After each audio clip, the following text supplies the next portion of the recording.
Hello students, हमारा chapter continuation में है books of original entry journal. Students, हम सीख चुके हैं कि जर्नल का फॉर्मेट कैसे बनता है। आज हमने सीखना है जर्नलाइजिंग मींस जर्नल एंट्री को बनाने के लिए कौन कौन से स्टेप्स फॉलो किए जाते हैं। इसमें फर्स्ट स्टेप है हमारे पास determine the accounts to be affected. बेटा, हर ट्रांजैक्शन एटलीस्ट 2 अकाउंट्स को अफेक्ट करती है।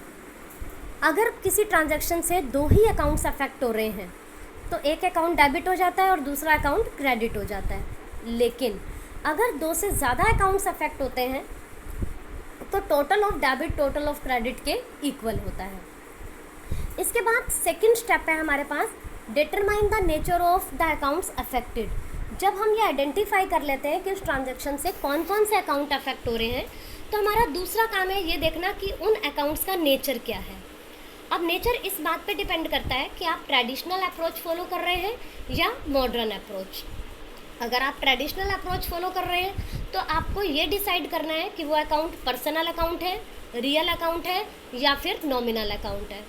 और अगर आप मॉडर्न अप्रोच फॉलो कर रहे हैं तो फिर आपको ये देखना है कि वो अकाउंट एसेट अकाउंट है, एक्सपेंस अकाउंट है, लायबिलिटी अकाउंट है, कैपिटल अकाउंट है या फिर रेवेन्यू अकाउंट है।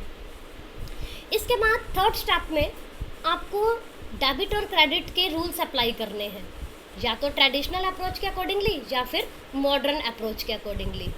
रूल्स अप्लाई करके अब आप ये डिसाइड करेंगे कि किस अकाउंट को डेबिट करना है और किस अकाउंट को क्रेडिट करना है। तो हमें जानना है कि रूल्स ऑफ डेबिट और क्रेडिट क्या है।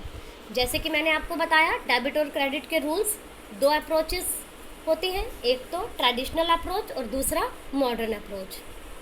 पहले हम बात कर रहे हैं ट्रेडिशनल अप्रोच की। ट्रेडिशनल अप्रोच के अकॉर्डिंगली अकाउंट्स को 3 पार्ट में डिवाइड किया गया है, पर्सनल अकाउंट, रियल अकाउंट और नॉमिनल अकाउंट्स। पर्सनल अकाउंट जो कि पर्सन से रिलेटेड होते हैं, चाहे वो नेचुरल पर्सनस हो, चाहे वो आर्टिफिशियल पर्सनस हो, चाहे वो रिप्रेजेंटेटिव पर्सनस हो। इसी तरीके से रियल अकाउंट एसेट से रिलेटेड है, वो टेंजिबल और इनटेंजिबल हो सकते हैं। Nominal account expenses, losses, incomes और गेन से रिलेटेड हो सकते हैं। इन तीनों अकाउंट्स के जो 3 रूल्स हैं, इन्हें अकाउंटेंसी या अकाउंटिंग में गोल्डन रूल्स के नाम से भी जाना जाता है। इवन आज भी कंपनीज में इंटरव्यू के टाइम ये क्वेश्चन पूछा जाता है कि अकाउंटेंसी के 3 गोल्डन रूल्स कौन से हैं, क्योंकि ये बेसिक है अकाउंट्स का। तो देखिए, सबसे पहले पर्सनल अकाउंट का rule, debit the receiver and credit the giver. Means कि आपको बिजनेस के पॉइंट ऑफ व्यू सोचना है।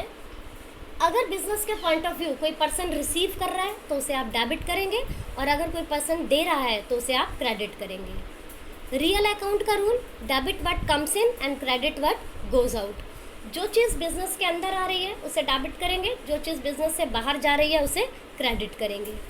Nominal account, debit all expenses and losses and credit all incomes and gains.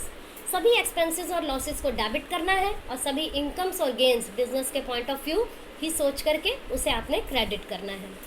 यहाँ आपको कुछ एग्जांपल्स दिए हुए हैं पर्सनल, रियल और नॉमिनल अकाउंट के।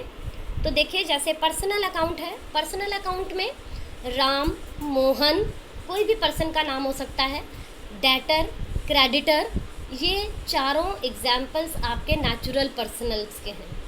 इसी तरीके से bank, company, any other institution, ये आर्टिफिशियल पर्सनल अकाउंट के एग्जाम्पल हैं। Outstanding expense, prepaid expense, accrued income, unearned income, ये एग्जाम्पल्स आपके रिप्रेजेंटेटिव पर्सनल अकाउंट से रिलेटेड हैं। इसी तरीके से नेक्स्ट है हमारे पास रियल अकाउंट। रियल अकाउंट में आप देखिए, cash, land, building, plant, machinery, furniture, vehicles, ये आपके टेंजिबल रियल अकाउंट के एग्जाम्पल हैं। इसी तरीके से गुडविल, पेटेंट्स, कॉपीराइट्स, ट्रेडमार्क्स, ये इंटेंजिबल रियल अकाउंट के एग्जाम्पल हैं।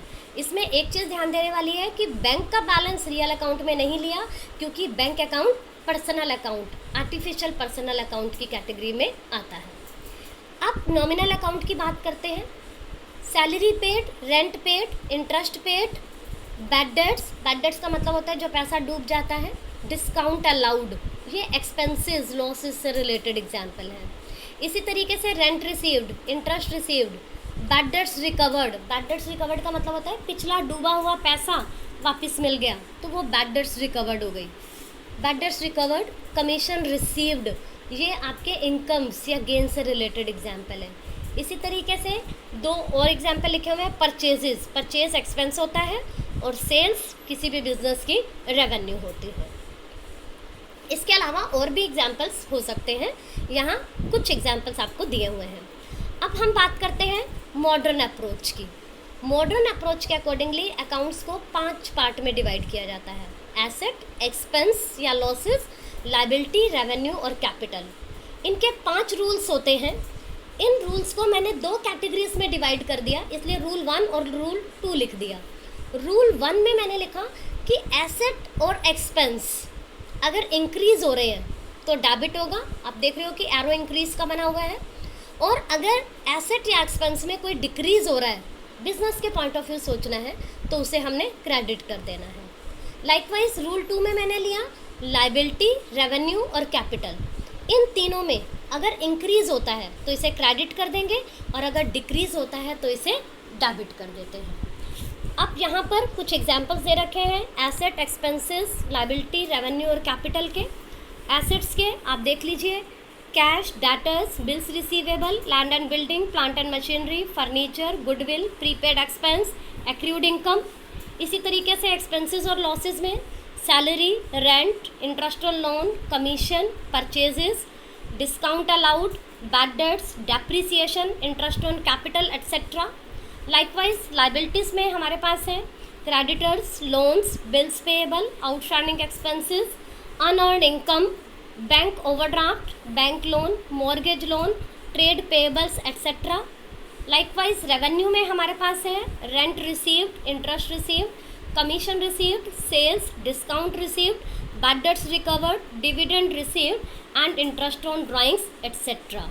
और कैपिटल के अंडर में 2 ही आइटम्स हैं, एक तो कैपिटल खुद, चाहे वो इनिशियल कैपिटल है चाहे वो एडिशनल कैपिटल है, और सेकंड ड्राइंग्स, जिसको हम लेने लिखा हुआ है नेगेटिव। नेगेटिव का मतलब हो गया कि जब कैपिटल की रिडक्शन की जाती है या पर्सनल यूज़ के लिए जो अमाउंट विड्रॉ किया जाता है वो ड्राइंग्स है, उससे कैपिटल कम हो जाती है। तो आई होप सो कि ये सभी पॉइंट्स आपको क्लियर हो गए होंगे। ये आपको हेल्प करेंगे जर्नल एंट्रीज बनाने में। Thank you and have a nice day.